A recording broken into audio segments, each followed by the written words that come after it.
Hey everybody, welcome to the channel. Michael Noland here, and tonight I want to talk a little bit about the evolution of the live rock concert. You know, I just covered Creedence Clearwater Revival's wonderful performance at the Royal Albert Hall in 1970.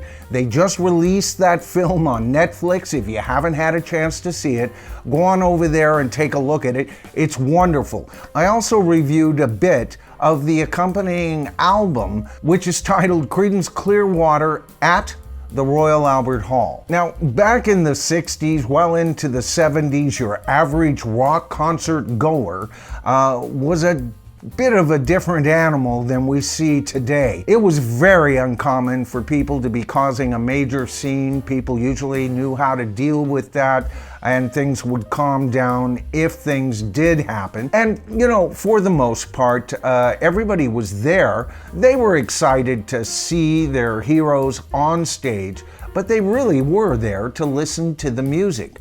But you see, this was a crowd who, at home, would take these albums and they would go over the liner notes. They'd invite their friends over. They were into the music and they wanted to see what it sounded like performed live. And you know what? In that Creedence Clearwater Revival performance, we see that clearly, don't we? That crowd was very reserved, at least until Creedence really whooped their asses there at the end, and they were all up and a little bit of frenzy ensued. But for the most part, a very reserved rock concert going crowd. Now, in the video right after that, I also covered the film Celebration Day and its companion album, also by Led Zeppelin. Now, this was the concert that Led Zeppelin reformed temporarily for one night, well, at least three of them, and they joined forces with Jason Bonham, John Bonham, their original drummer's son, to perform one magical concert. And if you recall, in that video, I talked about the audience, didn't I? Now, this concert is decades later, and yet still 15 years into our past. And what do we see here?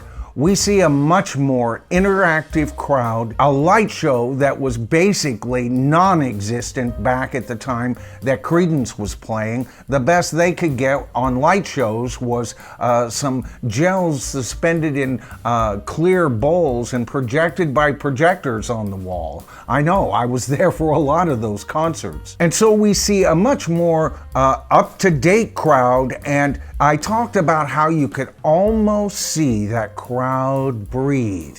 Wonderful. But you know, it was a comment from Leo Kim Video, one of our commenters on one of those videos. And they brought up that they found it quite interesting that the audience that I was commenting on, I believe it was the one on Led Zeppelin, and how well that audience interacted. And they couldn't help but notice that a lack of interaction with a lot of current rock concerts is due to the fact that everybody's got a phone in their hands these days. Now, I've got to tell you, I plead guilty to doing this at least twice. I took footage at a Donovan concert. It was almost like I needed proof that I actually saw him. And then about a year later, I did the same thing at a Greta Van Fleet concert. I immediately stopped myself. I knew right then something was wrong. You see, I wasn't listening to the music. Oh, I heard it, but I was busy focusing, seeing if I could get it. We were up in the balcony, by the way, for this one. And I was seeing if I could get my camera to zoom in on that band, see if I could get the best shots. And pretty soon I realized I was no longer present. I was no longer at that concert, and what I was doing was quite literally taking me out of the room. Now, in the past, I've also talked about some of these newer concerts having wristbands being connected to the light show, and so you wind up being an audience that's participating in almost like a 3D interactive Disney movie.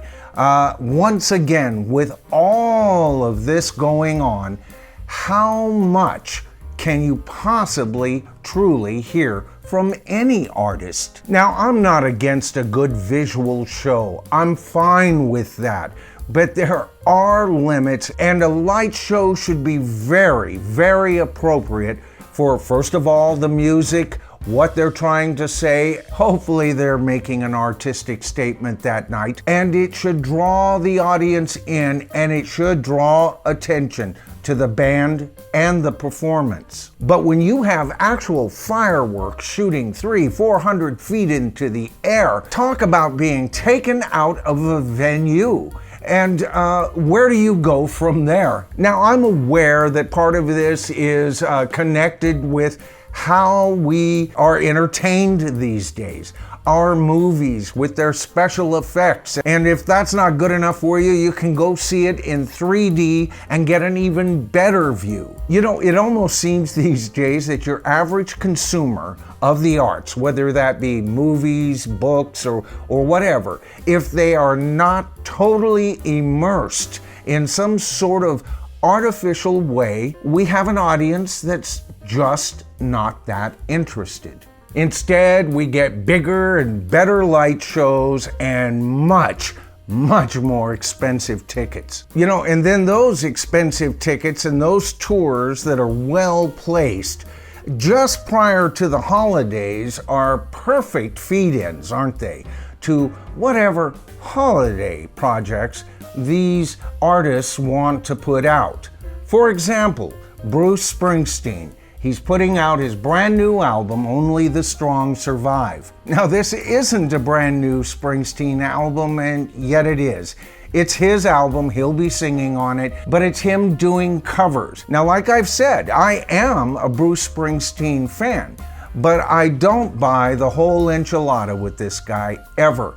It seems very interesting that he had this major tour bumping right into the holidays. He didn't feel like giving us yet another Christmas album, so he did some covers. Which, by the way, to my memory, this whole kind of rock and roll doing covers thing started with John Lennon, didn't it? With his rock and roll album. And guess what? He didn't want to do that. He was involved in a lawsuit, and this was one way for them to drop it if he did this as a special release. Otherwise, the guy wouldn't have done the album. Now, being a major John Lennon fan, that was one covers album I did buy. I listened to it for a while, I wore it out, and I never replaced it. You see, for the most part, I like my artists to be the writers of the material they're presenting me.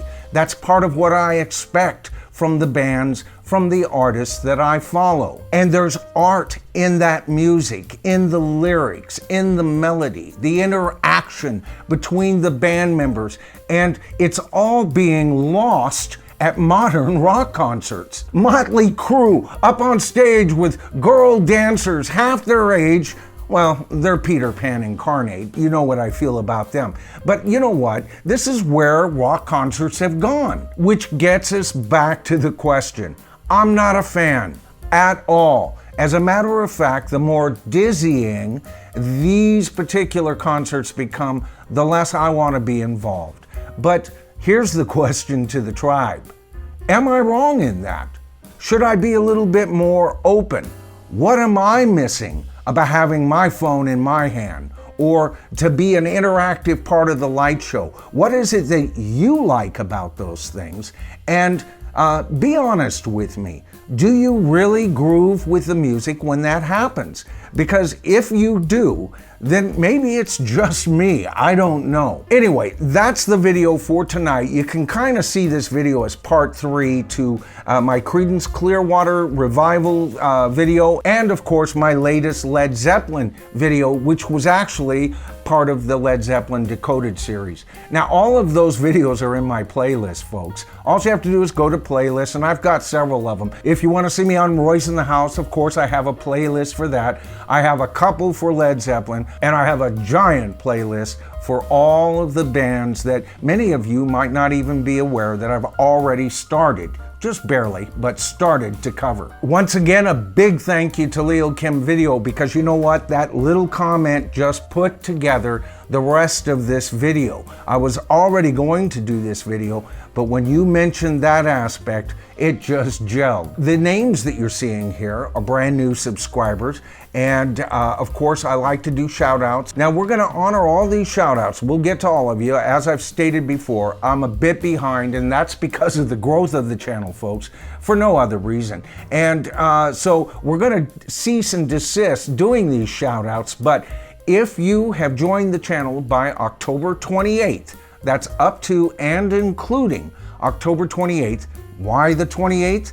The 28th, this channel turns 1 year old, so in honor of that, I extended this unto and including that date. You will get your shout outs. It may be a while after that, but keep your eye open and I'll get to each and every one of you. I'm keeping track. Also, if you enjoyed tonight's video, please consider giving it a thumbs up. That helps the channel grow. It helps the YouTube algorithm better identify the channel to a larger audience in general. And if you haven't subscribed to the channel yet, good Lord, it's so easy. All you have to do is hit that subscribe to the tribe button, then hit that top bell icon. You know, it'll help notify you of all my future videos. All right, that's it for tonight. I'm Michael Noland. This is The Bottom Line, and I'll see you in my next video.